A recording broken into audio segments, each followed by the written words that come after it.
What's up, everybody? I'm Caleb Ochoa, also known as NFL Caleb 22, and this is Betting the NFL, week number 7. I'm here with my co-host, Derek Weatherly, also known as DWeezy.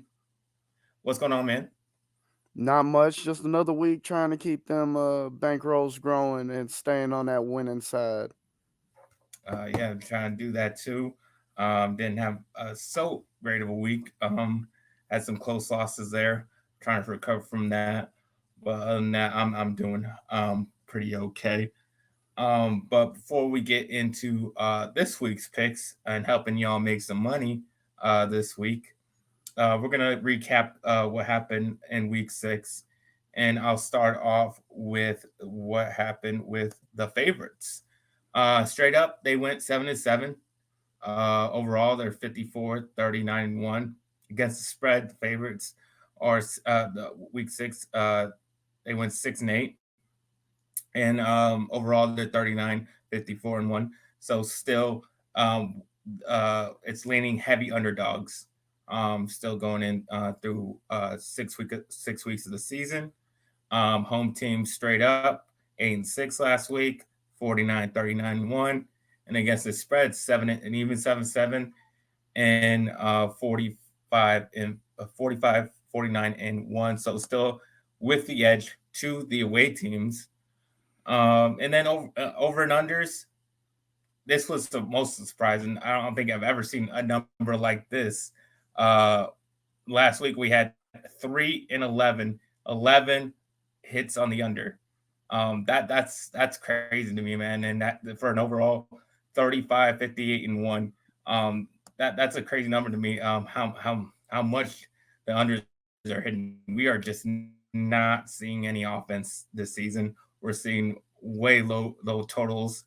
Um, I just, like I said, just keep continuing with what's been going on this season. Just bad football. Yeah, and it's, in my opinion, definitely a situation where if the books aren't going to adjust to it, whether it be a a bad starting point from the season and just not being able to get the numbers adjusted to where they need to be, it's clear that, unders are rocking it out this season. It's something that we highlighted to keep an eye out for early in the season because of preseason structure. Um, you know, few different things. You see players coming off of injury reserve, pup list, week 4, that time of year. Week 6. Yeah, it was a couple weeks back. We heard Tom Brady even say it. There's not parity. There's a lot of bad football going on, and if you got bad football on the field, under is definitely a possibility. Yeah. So like I think it's gonna keep continuing. So if you like betting the over unders, keep betting the under because it's gonna hit. I don't see this trend really changing. Even if it changes a little bit, it's not gonna change dramatically where it's all of a sudden gonna be overs hitting all the time. So just bet the under, honestly. All right.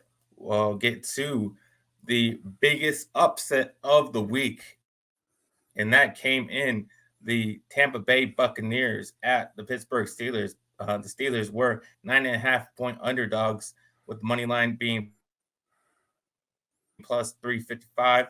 Final score was 18-20. And yeah, guess who came in late in the game and coming off the bench after Kenny Pickett went out. Pickett was kind of struggling to gain yards throughout this game, but he did keep ahead of the Bucks for most of the game. And then Mitchell Trubisky comes in, leads a touchdown drive late in the game to go up 8 points, and the Steelers defense without they're missing Watt, they're missing Fitzpatrick, they're missing a lot of key players on their defense, and yet they were still able to frustrate Tom Brady so much that he was sitting there. Obviously, that he was yelling at his linemen that couldn't block for him. Obviously, there was a lot of criticism for him, going to Kraft's wedding, maybe seeing he's not all in, And then you can just see all that frustration coming out in this game because they weren't able to really drive the football on this team and weren't able to put up points on this very hurt Steelers defense. And yeah, and it honestly, this is just another example of a team getting embarrassed one week as the Steelers did the week before, and then turning it around the next week and getting a win because they're well coached, obviously by Mike Tomlin, and that can happen when you have a good coach and a good coach getting embarrassed one week and then next week getting his team right. Most definitely, I was going to touch on, coaching is a factor there that's definitely going to come into play when you see turnarounds like this. Um, Pittsburgh, their coaching staff, they have a head coach sitting right there in the linebacker position, and the linebacking coach, Brian Flores. Um, it helps having a voice and an insight and a coach of that magnitude and that level. Um, as a head coach, you can't get to every last single player on a weekly basis, and having literally a head coach caliber coach be able to, whether it be offense or defense, pull players aside or whisper a thing or two or highlight something, it goes a long way. And with a team that is facing a lot of injuries, um, a very young team, not many expectations. Um, it's not surprising that we see this turnaround. At a certain point, you got to start selling the Bucks because people had high expectations for this team, and this team has done almost nothing so far this year. Yeah, struggling with the Buccaneers could continue. We'll see what happens with that. I would probably stay away from till I see some consistency with that team. But we'll move on to the largest cover against the spread, which came in the Jacksonville Jaguars at the Indianapolis Colts. Indianapolis Colts were -2, and the final score was 27-34. Considering all the unders hitting, I didn't think this was gonna be the game that would put points on the board. But this was one of the highest scoring games of the week. Especially is surprising because the Colts scored just 12 points in that crappy, awful Thursday night game, and then they got shut out the last time they played this Jacksonville Jaguars team. But somehow Matt Ryan, still had something left in the tank. Turn this Colts team around, at least the offense, and he threw for he completed 42 out of 58 for 389 yards and 3 touchdowns. He had to put this game on his shoulders because they were without Jonathan Taylor once again. This could have been even considered the bad beat because the Jags were up one. All they needed to do was hold the Colts to a field goal, and they could have either covered or push, depending if you had them 2.5 or +2. But they allowed a 32-yard pass with 17 seconds left on the clock. And yeah, as someone who took the Jags and been on the Jags, that one hurt. Yeah, I definitely feel your pain there because I didn't have my picks available last week, but if I'm not mistaken, uh, I felt that the Jags were the way to go with that game, and this was not the outcome that I think many expected. Um, Nobody knows what we're going to get from the Colts right now, as week to week it seems like you see a completely different team. Which I think that inconsistency is something that potentially could be avoided for future games. But yeah, uh, Jacksonville, they definitely could finish out the season stronger and be more in a contention for to win the division. But definitely that matchup against the Colts, I think, was a bit shocking to everyone. Definitely was for me. We'll get to the bad beat of the week, which came in the Cincinnati Bengals at the New Orleans Saints. Saints were getting 3 points at home. Final score was 30-26. And Andy Dalton had an opportunity to win this job for the rest of the season over Jameis Winston. I mean, yeah, he was down uh, 4 points with a minute left. And then uh, obviously he wasn't able to win the game. The Saints were up by two, with just 2 minutes left in the game. The Saints were a home underdog, just needed to hold Joe Burrow and the Bengals from scoring. But in just one play, Joe Burrow hits Jamar Chase for a 60-yard pass to go up by four, which obviously led to the cover by just 1 point, even though Andy Dalton did have his chance to come back with one last drive. He was unable to, and that's what led to the bad beat of the week. Yeah, you definitely hate it when you lose it just right there on the edge like that. Um, if you were taking the Bengals in this game, you love it. You're cheering your butt off. And if you're on the other side of that, you might be crying into your drink a little bit. Yeah, that's definitely a tough one there. But I'll get to my picks. And in week 7, I went 3 and no, I went 2-3, losing week. But they were all close. My losses weren't too bad. Um, Obviously the Jags and the Chiefs game came down to the final seconds there, so not too bad there. And overall, I'm on the losing side, 14-16. But my best pick came in the Baltimore Ravens at the New York Giants. Giants were getting plus 5.5, and the final score was 20-24, with the Giants winning. And the Giants, just continue to have luck on their side. Honestly, they get another lucky set of events happen at the end of the game.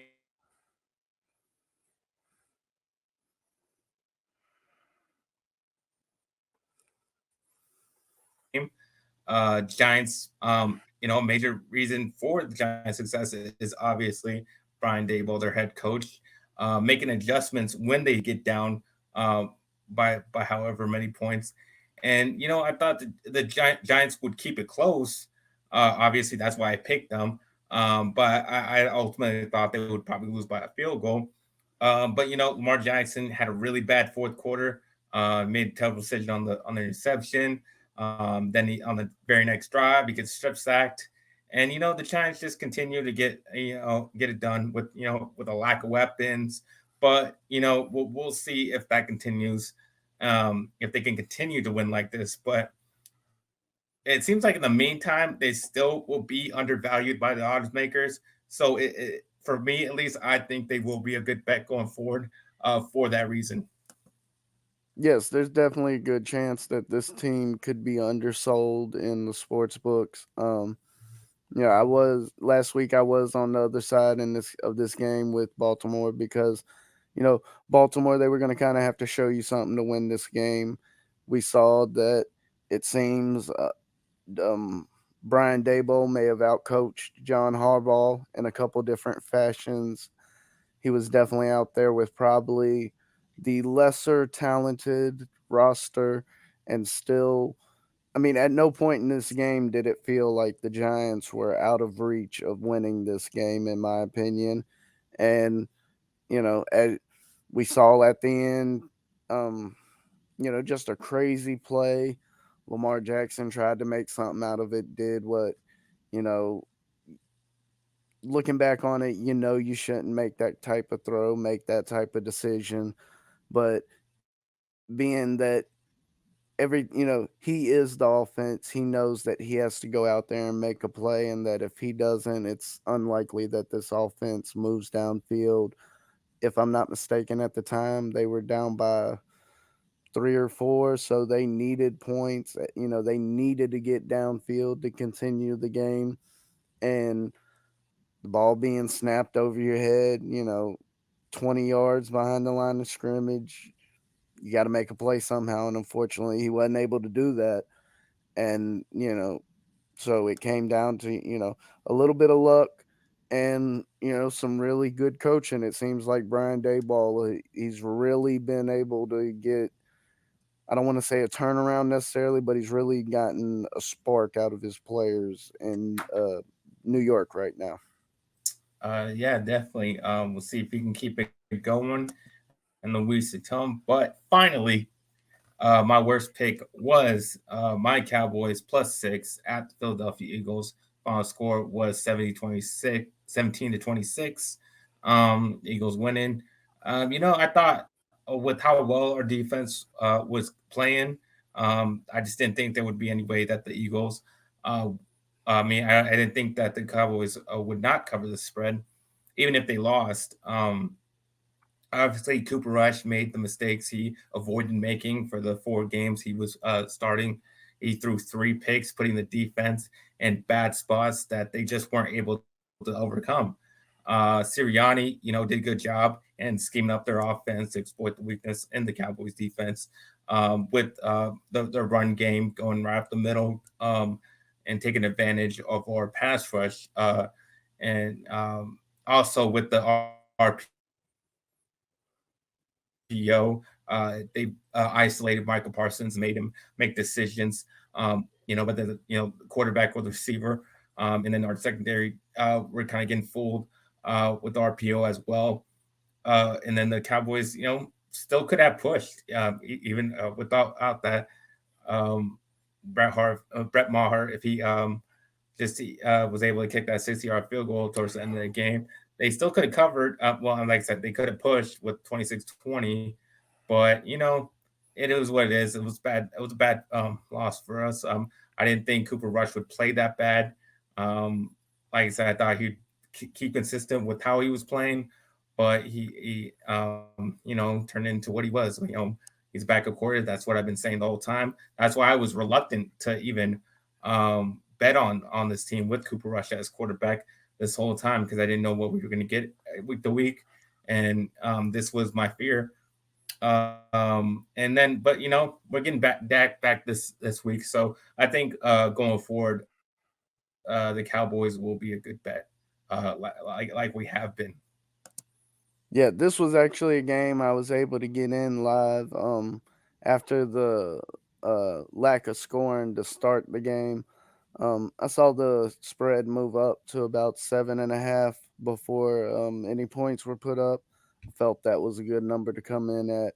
You mentioned that missed field goal late that would have made a push for you for me at +7.5. That would have came in. I was able to get in on this number at 10 +10 for the Cowboys a little bit later. That did come through.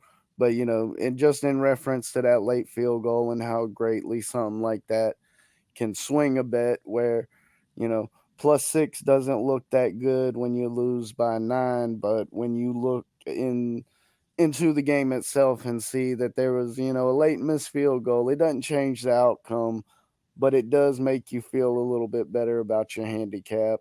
Um, as I said, I felt the number was it. If it was more a +7, +7.5, that was definitely a better number versus that 6. And if that field goal comes through, you're talking about the difference between a winner and a push in a game like that. Absolutely. All right, man. How did your week go? Me, I was able to go 2-2. One game, even though it was a fairly large spread, Los Angeles Rams versus the Panthers, -10. It was an ugly football game. Even when the game was tied 10-10, it felt that the spread was never in doubt of being covered. The Panthers offense, whether they have the ability to move the ball down the field or not, I'm not sure, because PJ Walker only threw the ball across the line of scrimmage 5 times, and most of this was due to design, whether it be swing passes or screen plays, whether tight end screens, wide receiver screens, running backs. I mean, so that being said, it's hard to say I felt good about that game, but as I said, that -10 never felt really in doubt, even though I didn't expect the Rams to go out and put up a whole bunch of points, and that's exactly what happened. My other winner on the week came in with the Minnesota Vikings -3.5 on the Dolphins. Um, and honestly, The Dolphins could potentially be a team to fade for the next coming weeks, if not the rest of the season, depending on ultimately what ends up happening with their quarterback situation down there in Miami. Me personally, I would prefer to see Tua take some time off, just more or less allow his body to heal. I'm I doubt that that's going to happen. Of course, there's a variety of different Yeah. reasons that might fuel that, but even if he makes it out back out onto the field in the coming week or coming weeks, I still believe that this offense is going to be one that's vulnerable to being faded, especially against the spread, depending on what the number is. And that's the way I was targeting this game. All right, man. That's what happened last week. Before we get into our picks this week, uh, yeah, we like to help you guys out every single week. Try to win you guys some money. So if you guys can help us out by liking this video and subscribing to the channel if you haven't, and if you really want to support us, you can join our Patreon, and the link is in the description down below. All right, so now we will get to our week 7 bets.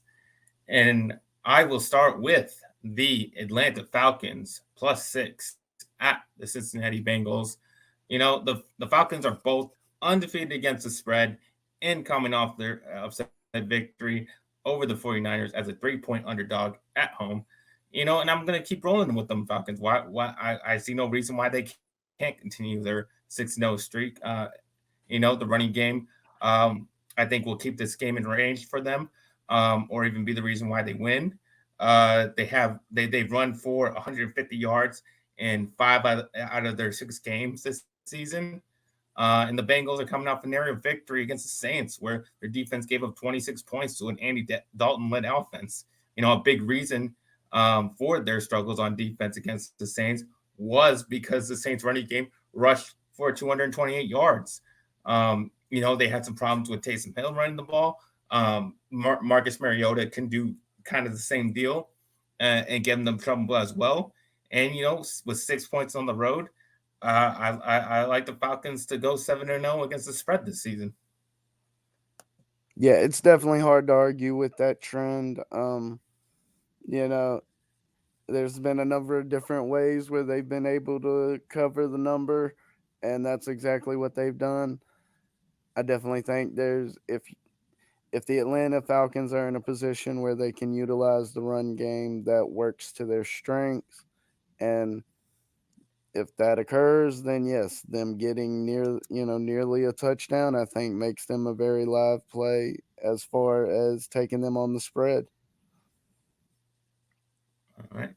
Yeah. Your first My pick. first my first play this week, a game I'll be targeting is you heard San Francisco coming off a upset. Well, I'm gonna be taking the other side as they take the Kansas City Chiefs. This was a number I was looking at the other night where I saw it at -3. I'd hoped that it might come down slightly, and it did. I s- I like Kansas City in this game, being able to get it at -2.5, take out that field goal. This definitely could come down to a bit of a lower scoring game, maybe a 20-23 matchup, 23-26 type outcome. Um, but I do think KC, we've seen that their offense has been able to click. They've been able to find ways to move the ball. They if they need to run the ball, they run the ball. If they need to try and pass the ball, they pass the ball. They use their talent and what's available to them, and being able to get them at such a low number, even though it's on the road, I definitely will take Kansas City in this game -2.5. I was kind of iffy on that one. The 49ers lost last week, obviously, because they had a lot of injuries on defense. I wouldn't think maybe they get some guys back this week, um, makes them a little bit tougher a game. So I didn't know exactly where they were on with injuries with the 49ers. But I could go either way on that game. But it, like I said, the Chiefs have been kind of a bad bet. That's why it made me stay away from them for that one. But I'll get to my next pick, which is the New York Giants +3 at the Jacksonville Jaguars. Well, I like I just mentioned earlier, they're going to be under the Giants will be undervalued going forward. And why would I not take my own advice? I think they're a good bet. Um, they're getting points again against a team I think they're better than. I think, like I said, odd makers just don't consider them that good of a value, but I do. Obviously they have the same record against the spread as they do in their actual record, which is 5-1. The Giants just keep finding ways to win their games, and the opposite can be said for the Jaguars. They keep finding ways to lose their games.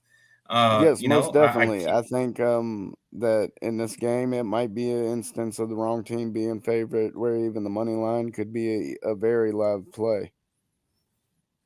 Yeah, and then I kept betting on the Jaguars for like I don't know for the last few weeks, and it just continuously getting disappointed every single week. I'm gonna finally gonna bet against them. So I think it's gonna work out this time to go the other way on them. The Jags are just 2-4 against the spread this season. Giants have the second best rushing attack. I think Saquon Barkley is gonna be able to run on that Jags defense. Dayball, getting this team into position to win those close games. He does it by just not asking too much from his quarterback, relying on Saquon Barkley run the ball, and making adjustments when he has to when he gets down in these games. And Jaguars 3-11 against the spread last 14. You know, like I said, Giants a better team. They're getting 3 points. Um, I think they're a really good bet this week.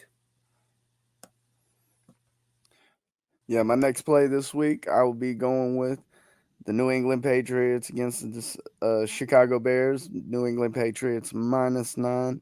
This is a bit of a big spread, but as y'all heard me mention with the Carolina Panthers versus the Rams last week, this is an instance where You got I them do minus not. 9.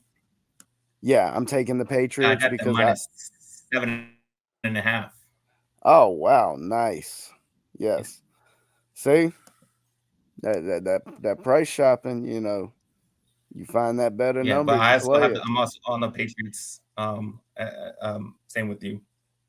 Yeah, but in this game, I do not expect that the Bears will be able to put up many points offensively, and even if we only get 20 points out of the Patriots, I think that they can cover. Like, there's a very strong possibility in this game that you could see the Patriots cover this spread and the under come in. I just wanted to check to see what the under was currently for this game. If I can find it real. Oh, yeah, 40 Yeah, points. well, I'll just get okay. Uh, yeah, I'll just get my Go opinion real ahead. quick. The Patriots, seem to be on a roll. With Bailey Zappi, their started the season as third string quarterback. And they won the last two games by a margin of 67-15. Belichick has this defense flying around. You got some really going. At least for the last two games, just holding the last two teams to 15 points. And he's kind of doing the same thing as kind of the Giants and Jets. Just not asking too much from his quarterback, just kind of letting them not make mistakes. Um, even Zappy even had a chance to beat the Packers in overtime. Um, it's a big spread, obviously, even if at 7.5 points. But I don't think it really played much for prop for the Patriots, considering how much they beat the other two inferior teams that they played. Belichick has a great record against young quarterbacks, and Justin Fields, he's just not a good quarterback. I mean, he's struggled all season long. He's thrown more picks than touchdowns. He has no offside, no weapons to throw to. And the Bears are just 5-12-1 against the spread in the last 18 games. So I'm very comfortable taking the Patriots in a blowout. Yep. All right. So to go on to my next one, All right. All right, this week I'm gonna be going with the Cleveland Browns as they take on the Baltimore Ravens. Cleveland Browns are plus 6.5 in this game. I think Nick Chubb and Hunt have the potential to go off in this game as one of the best, if not the top, rushing attack in the NFL right now, as they take on a Baltimore Ravens rushing defense that at times has been very porous. And I think that this will be a big deciding factor in this game. The Browns getting nearly a touchdown.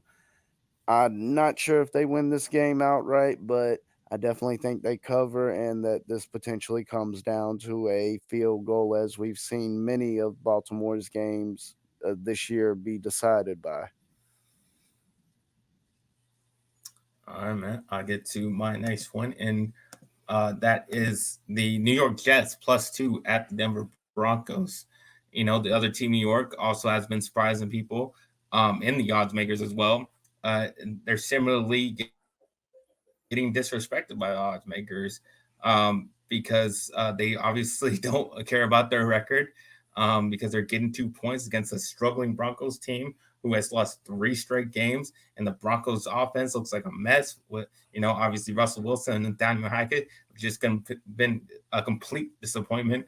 And the Broncos have failed to score 20 points in 5 out of the last 6 games. Um, so I don't see how they can be the Jets can be the underdog in this one.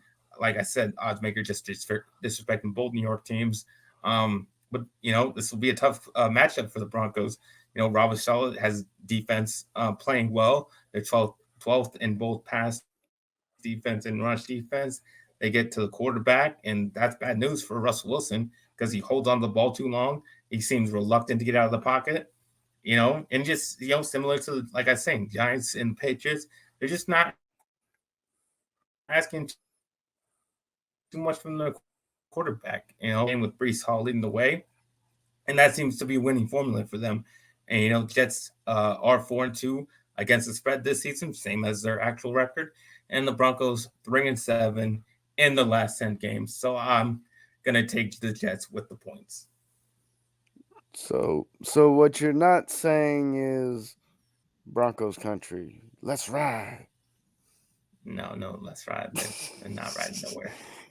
They're Yeah, riding on because foot. yeah, no, the only place they riding is to the garage to get that ride fixed. Because whatever is going on in Denver, clearly they don't know. Um, I mean, there's no way to expect this offense in Denver to put up points, and not because they don't have talent or the ability to do so, but honestly, it's a true mystery and question as to what the poison pill has been. I don't think necessarily it's been specifically Russell Wilson, but he has been a major factor in it, and that's going to be obvious to a lot of people. So I can definitely get behind fading the Denver Broncos and Broncos country. Adelia, don't hurt us. Yeah. No, she knows her team, so it's all good.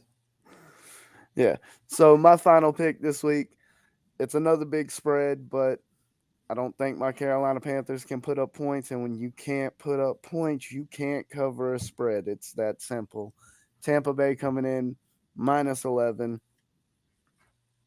I hate saying it. I would love to see Tom Brady lose. I'd love to see him, quote unquote, get snapped in half, figuratively and literally. But that's another conversation. And in this game, I definitely think, you know, we get 24 points out of the Tampa Bay Bucks. And even at that -11, I cannot guarantee that the Panthers offense will put up more than 12 points. And I say 12 points because that's what you get on 4 field goals. I'm not sure this Panthers offense can get into the end zone. I'd have to go back and double check when Uh, they're. It sounds like you know where I'm going. How long how many quarters the offense has gone without a touchdown? Because I know off the top of my head, the offense didn't have a touchdown last week, folks. That one touchdown came on a pick six by Dante Jackson, And if I'm not mistaken, their last touchdown before that was in the fourth quarter of week 5. So currently, you know, it's a question on how long is it going to take for the Panthers offense to actually find the end zone. That being said, I have no problems backing Tampa Bay minus 11. Yeah, I just couldn't go with that big point spread. Not with the way Tom Brady's been looking lately, and how their offense. Obviously, think they're gonna win because, like you said, Panthers can't really score points. But I don't know how much of the margin of victory will be, considering how much they struggle against a Steelers defense, just with how their major pieces, and he still couldn't do anything. Um, so I'm not sure what I'm gonna give out of Tom Brady this week. That's what made me stay away from that game. But I'll go with my last bet of the week, which comes in the Indianapolis Colts at the Tennessee Titans -2. I'm taking the Titans laying the points. I'm not gonna all of a sudden change my mind on the Colts after the win against the Jags. Just like I didn't change my mind when they had the big win against the Chiefs. The next week after they beat the Chiefs, who did they lose to? This same Tennessee Titans team. And I feel like this very recent history will repeat itself. I think the Colts are closer to the team that got shut out by the Jags and scored 12 points against the Broncos. The Titans are coming off a bye, which they have an extra week of preparation for a team that they just played. And before the Titans had their bye week, they were getting on track. They had 3 straight wins. And with Henry going over 100 yards in the last 2 games, and the Colts are just 1-5 against the spread in the last 6 games against the Titans. So I'm on the Titans this week. I think they're doing well, and I think they're going to keep right on track with their winning ways. Yeah, I definitely think the Titans pull this game out more than a field goal. Um, I can understand if it finished by a field goal, but I would not be shocked if they get a 10 to 12 point lead and lean on that run game and try and grind the game out, slow it down, work that time of possession. But I definitely expect that the Tennessee Titans can cover that -2 in that game. All right, that will wrap up our picks of the week. Um, but we will get into our question portion of the show. Before we do that, if you would like your question answered, all you have to do leave a comment down below in the comments, and we will answer it on the next week's show. But for now, I got a question for you.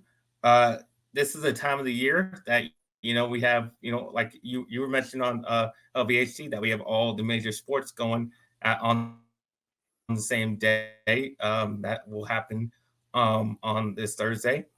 And so my question is, how do you compare betting with all those sports? I mean, is NFL easier? Is baseball easier? Is football? Is basketball easier? How do each compare? And because I know you bet on all those sports, I'm just an NFL better. I just find it obviously it's the one sport I understand the most. Obviously, that's why I can bet on it. And obviously I've bet on college before, but I find it a little more difficult because of the big point spreads. Um, it's hard to judge in that way, and I find it much harder, even though it's the same sport. It seems like it's two different ways to bet those different college and NFL. But how do you compare all these sports and how to bet them? Well, it's a good thing that you mentioned college and NFL because, from the betting perspective, it might as well be two different sports because the angles and way you view certain plays and certain numbers in relation to other figures that you might see throughout a season, you tend to lean on things like that. But I definitely think in some sports, there are certain markets that are easier to target than others. Bless you. Um, in football, spreads, I do think, are the most popular way to try and take an advantage of a game, but also player props that because of the sheer volume and the saturation. there's a lot of angles that can be had there. And because of the analytics and things like fantasy and people being so involved as they are, they understand a lot more than they used to in the past. Me personally, in the NBA, game totals can be, I don't want to say something that's easy to take advantage of, but something that I've been able to work more so than other sports. Um, in hockey, it's a similar scenario that you might find with baseball, where you come across a game where you feel that pregame number is way too low or way too high, and you smash that thing real quick. Or you have a number where if you see this team in a game with this number, you're smashing that under because you know they're not scoring enough to make that happen. So there's definitely different angles and different, I don't want to say advantages, but different approaches that you might have from sport to sport. But more or less all sort of boiling down to the same principles. As I mentioned with NBA game totals, you might see a number and think that number's too low. And that you're basing that off of other numbers you've seen throughout the season with that team and with other teams. In the NBA, you're not going to see the same type of game total that you would in college basketball. So, you know, as I said, it may not be a number that makes you go, "Oh, I got to bet the over because, it's that low." But, hey, why is this number that low? Let me go look into this game a little bit. Who's not playing? Something's going on. It may be just enough to catch your attention because you feel something's off with that number. And I think when you get into a variety of sports, that's just really what it boils down to. It's not as simple as, oh, well, I bet the spreads in the NFL, so I'm going to go bet the spreads in the NBA. Well, that can be a little more trickier because in the NBA, you have players sitting out, whether it be for injury or load management. So it's Mhm. more handy to be on top of the injury reports before the game, especially. And, in the NFL, we're tracking throughout the week who's hurt, who's dinged up. You get that tracking and progression. You get injury reports in the NBA, but it's not the same thing. The quick turnaround of teams playing. You may legitimately have a healthy scratch to give a dude an extra day of rest. Ain't nobody giving a major player a healthy scratch in the NFL if they ain't got to. So it's definitely a different perspective depending on what sport you're playing. As I said, college football, the game totals, you see astronomical numbers compared to what you'll see NFL totals be. And when you compare the two, you can't use necessarily the same strategies or the same numbers that you might use in an NFL handicap versus a college handicap because of that reason. All right. So overall, what do you think is the or maybe not the easiest, or just what do you think is the funnest? What do you think is the most fun to just bet on? I think player props definitely make the game, not to necessarily say more fun, but more interesting because Okay. you're looking for a specific set of circumstances to happen, regardless of the sport. Um, you know, if it's a football game and you have a running back to go over a Russian prop, your eyes perk up a little bit every time you see the quarterback turn around to hand off the ball. Like you're disappointed when you see play action because you're like, yeah, hit the hole. Wait, why is he not going anywhere? Damn it. Yeah. Like it's little things like that. You're watching a basketball game and you have a rebound prop. Well, who's that guy guarding? Is he going to be in the paint most of the night where he needs to be to rebound the ball? And that was actually something I was paying attention to. I'd have to pull it up, but DeAndre Ayton and the Suns were playing the Dallas Mavericks and Luka Doncic. I expect, hating to be matched up on Luca throughout the game a lot, he's not going to be at the basket to rebound as much. So, you know, he's not going to be there to get said rebounds. So, it's little things like that that you might pay attention to with player props, that just add more interest to the game. If you have an over on assist in basketball, when your guy passes the ball, your eyes perk up because you're like, I need him to score. So, even if you want the team to win or whatever, it's like, but I need this guy right here to score, you know. So I think that's just, one of those little things that adds a little more excitement, especially for some of the more casual fans when it comes to sports. Uh, Not having that team investment, um, you know, it's the little things like how often do you get excited about a pass? Like I said, how often do we really get excited when you see the quarterback turn around to hand off the ball? Um, not that excited. I was gonna say, like, that's what I'm saying. But if you got, running back A with, over 46 rushing yards and he's sitting at 36 yards, it don't matter how bad you're losing or winning. You see that quarterback turn around to hand the ball off. It's like, hey, yeah, yeah, you know, how many yards he get? How many yards he get? I was at a Yeah, and I game think in that's person. comparable to what you would find in fantasy football for all the people who love fantasy football. It's Oh, pretty much the most same definitely. way in props. There's yes, there's a lot of crossover between the props markets and fantasy sports, regardless of the sport. Um, Me personally, there was a game I was attending in person, the Arizona Cardinals versus the Carolina Panthers. I had played the over on Kyler Murray's Russian prop. Something I had to keep in the back of my mind was get enough yards to cover the kneel downs at the end of the game when y'all win. Because, yes, I was handicapping them to win the game as well. And that's what occurred.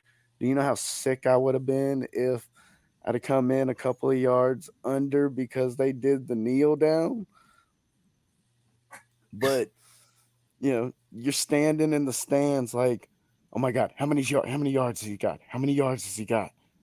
All right, how many yards are they gonna use kneeling down? Like you're calculating all this stuff on the fly, and not that you can do anything to change anything, but that's added interest. That's what sports and teams and all these people behind the scenes that you don't see. That's what they want out of people watching the product. They want your eyes on the field, hooked on every moment, can't look away, even if it's for the dumbest reasons.